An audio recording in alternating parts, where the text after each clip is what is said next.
My name is Jordan Ramey, and I'm doing my project on asylum reform.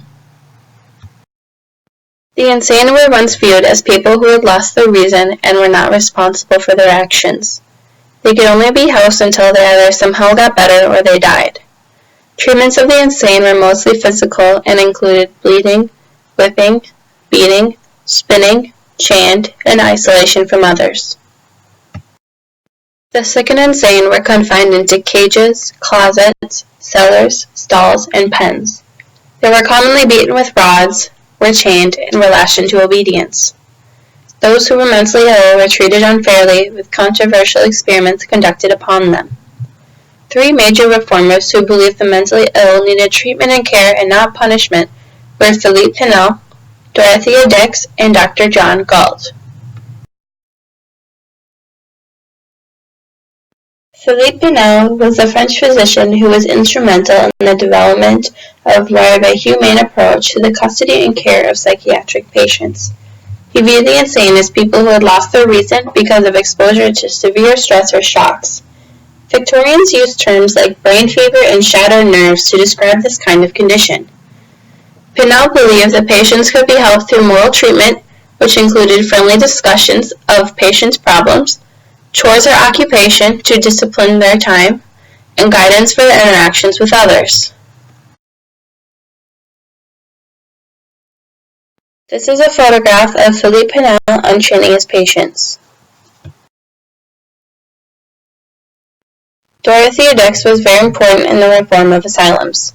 When agreeing to substitute teach at a prison, she was shocked at how the mentally ill were treated. She saw that the insane were locked away in dirty, overcrowded prison cells with inmates. In 1841, Dix became the Crusade for Humane Hospitals for the Insane. She stood before the Massachusetts legislature, which resulted in the establishment of 5 hospitals in America.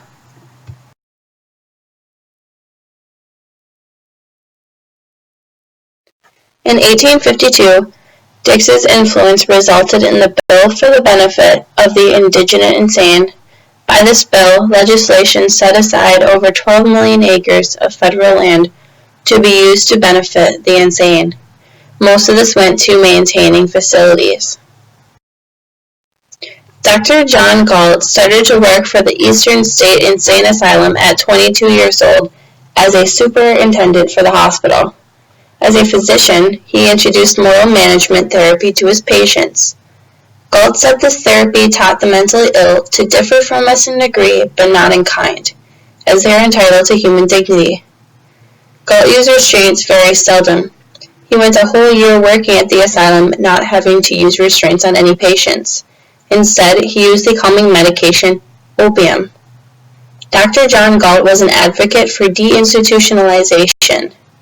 He stated that the stable enough patients should be placed in a neighboring community. However, the hospital's court of directors shut his plan down numerous times.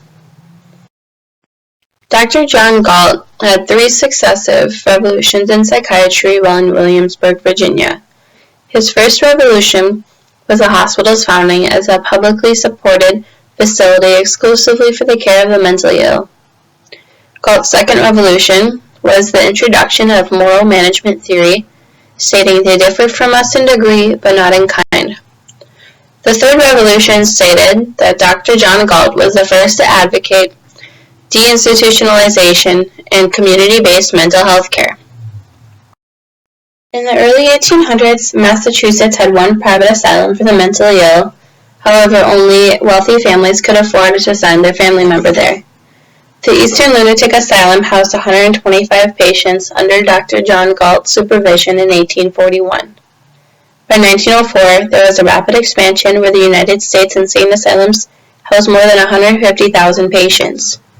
Today, there is still concern over the care of the mentally ill, but the mentally ill are treated with dignity and are given help. They are commonly residing in facilities, mental hospitals, or on their own. Unfortunately, though, many are homeless.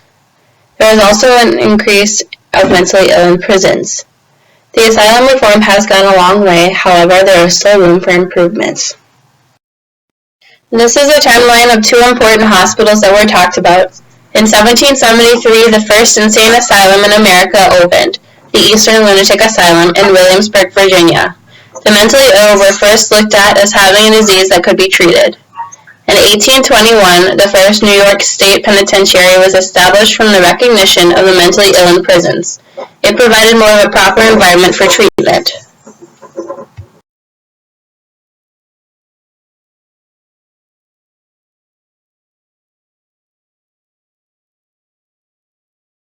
And these are my references for my project.